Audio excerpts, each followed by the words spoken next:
வணக்கம். வினோ மீடியா உங்கள் ஊடகம். கரூர் மரணங்கள் துயரத்திலும் அரசியல் கணக்கை போடுகிறதா பாஜக? கரூர் பிரச்சாரத்தின் போது கூட்டத்தை அதிகப்படியாக காட்ட வேண்டும் என்பதற்காகவே சென்னையிலிருந்து தாமதமாக புறப்பட்டார் விஜய் என்பது குற்றச்சாட்டு.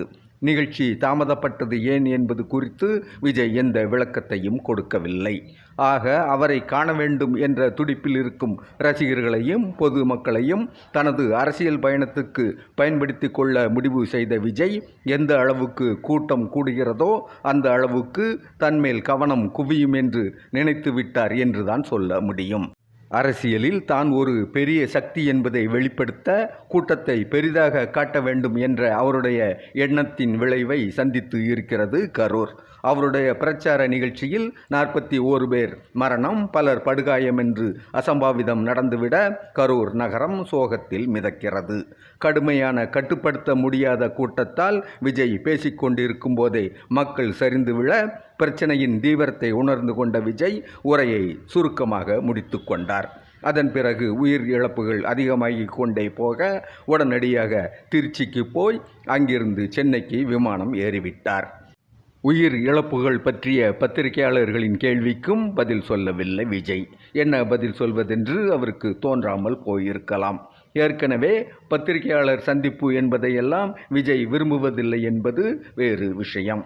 அதே சமயம் உயிரிழப்புகள் பற்றிய செய்தி அறிந்ததும் உடனடியாக மருத்துவமனைக்கு விரைந்திருக்கிறார் கரூர் மாவட்ட திமுக செயலாளர் செந்தில் பாலாஜி. செந்தில் பாலாஜி அவர்களை அதிமுகவுக்கும் ஆகாது, பாஜகவுக்கும் ஆகாது. ஆகையால் அசம்பாவிதம் ஏற்பட்ட சிறிது நேரத்தில் செந்தில் பாலாஜி எப்படி மருத்துவமனைக்கு வந்தார் என்பதை பெரிய கேள்வியாக வைத்தார்கள். சம்பவம் நடக்கும் என்று செந்தில் பாலாஜி எதிர்பார்த்து காத்திருந்தார் என்பது போல சித்தரிக்கும் முயற்சியாக இதை எடுத்துக்கொள்ளலாம். மற்றபடி கரூர் அசம்பாவித சம்பவத்துக்கும் செந்தில் பாலாஜிக்கும் சம்பந்தம் உண்டு என்பது மாதிரியான செய்திகளுக்கு எந்தவித ஆதாரமும் இல்லை. எந்த தலைவனும் தொண்டர்களின் உயிரிழப்பை விரும்ப மாட்டார்கள் என்று சொல்லியிருக்கிறார் முதல்வர் ஸ்டாலின். கரூர் உயிரிழப்புகள் விஜயின் விருப்பப்படி நடந்திருக்காது என்று பொருள் கொள்ளும்படியாகவே கருத்து சொல்லியிருக்கிறார் முதல்வர்.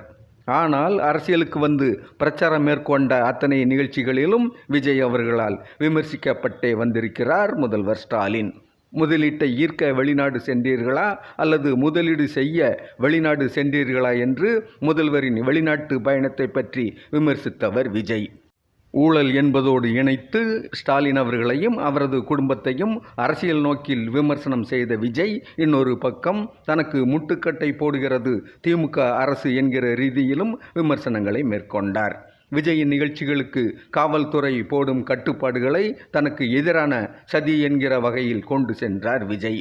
கையை தூக்கக்கூடாது, தலையை அசைக்கக்கூடாது என்றெல்லாம் கூட சொல்வார்கள் என்று கிண்டல் தொனியில் காவல்துறையை விஜய் விமர்சித்த நிகழ்வு உண்டு.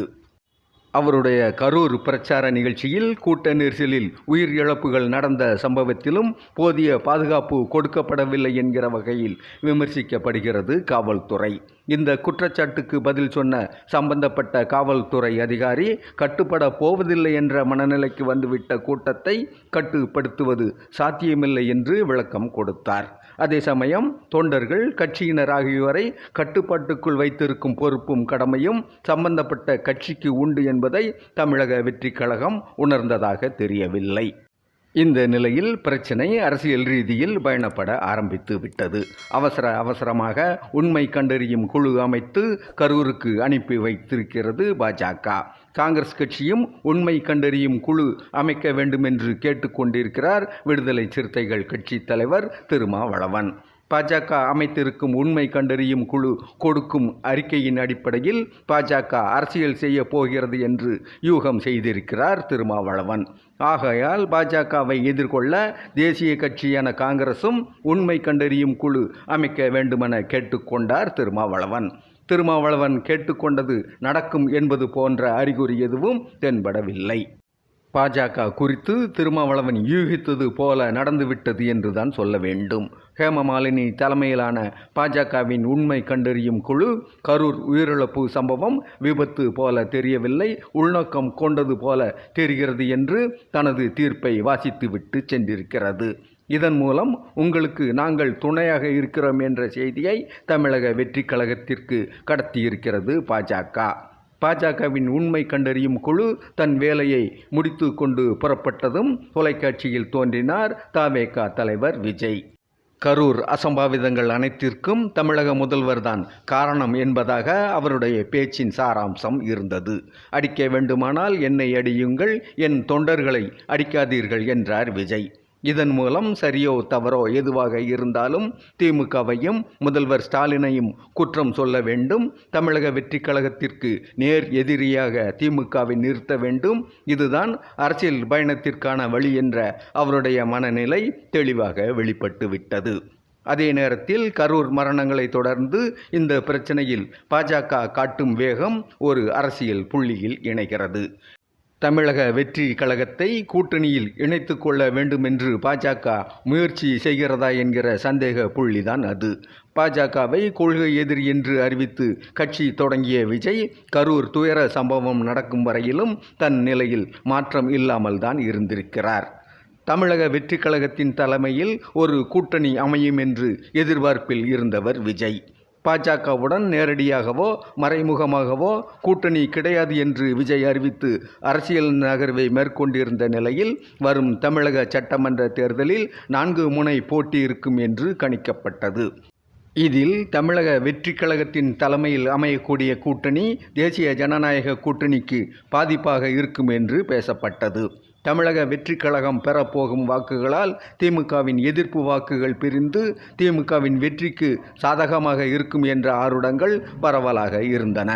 இப்படி இருக்கும்போது தேசிய ஜனநாயக கூட்டணியில் தமிழக வெற்றி கழகம் இணைந்தால் அந்த கூட்டணிக்கான வெற்றி வாய்ப்பு பிரகாசமாக இருக்கும் என்று கணக்கு போட்டு வைத்திருந்தது பாஜக. பாஜகவின் முன்னாள் மாநில தலைவர் தமிழிசை சவுந்தரராஜன் தமிழக வெற்றி கழகத்தை பாஜக கூட்டணிக்கு அழைத்த நிகழ்வு உண்டு. இன்றைய நிலையில் கரூர் மரண சம்பவங்களும் அதைத் தொடர்ந்து தமிழக அரசு எடுக்கும் நடவடிக்கைகளும் தமிழக வெற்றி கழகத்தை கடுமையான சூழலுக்கு கொண்டு சென்றுவிட்டது. சிக்கல் நிறைந்த இந்த பிரச்சனையிலிருந்து விஜயும் அவரது கட்சியினரும் மீண்டு வர வேண்டியது கட்டாயம். அதற்குத்தான் நாங்கள் இருக்கிறோமே என்று சொல்வது போல முன்னுக்கு வந்து நிற்கிறது பாஜக. கரூர் பிரச்சனையில் தமிழக அரசு மேல் குற்றம் சொல்வது போல விஜய்க்கு ஆதரவாக இருக்கிறோம் என்று சொல்லாமல் சொல்கிறது பாஜக. சுருக்கமாக சொல்வதென்றால் தமிழக வெற்றி கழகத்தை கூட்டணிக்கு அழைக்கும் முயற்சியை ஆரம்பித்து வைத்திருக்கிறது பாஜக. பாஜகவின் நகர்வை விஜய் எப்படி எதிர்கொள்ளப் போகிறார் என்பது இப்போதைய முக்கிய கேள்வி. பாஜகவுடன் நேரடியாகவோ அல்லது மறைமுகமாகவோ இணைந்து செயல்படும் திட்டத்துடன் விஜய் இருக்கிறாரா என்பதற்கான பதில் இனி வரும் நாட்களில் தெரிய வரும். இதற்கிடையில் பத்திரிகையாளர்கள் சந்திப்பை நடத்தி கரூர் சம்பவம் தொடர்பான காணொளிகளை ஒளிபரப்பி விஜய் கூட்டத்தில் என்ன நடந்தது என்பதை விளக்கினார்கள் சம்பந்தப்பட்ட அதிகாரிகள். அரசின் இந்த செயலையும் விமர்சித்த அதிமுகவின் பொதுச் செயலாளர் எடப்பாடி பழனிசாமி அதிகாரிகளை வைத்து விளக்கம் கொடுக்கப்பட்டது ஏன் என்று கேள்வி கேட்டிருக்கிறார். ஆக மொத்தத்தில் அரசியல் கட்சிகளின் சத்தத்தில் கரூர் மக்களின் அழு குரல்கள் கரைந்து கொண்டிருக்கின்றன. நன்றி, வணக்கம்.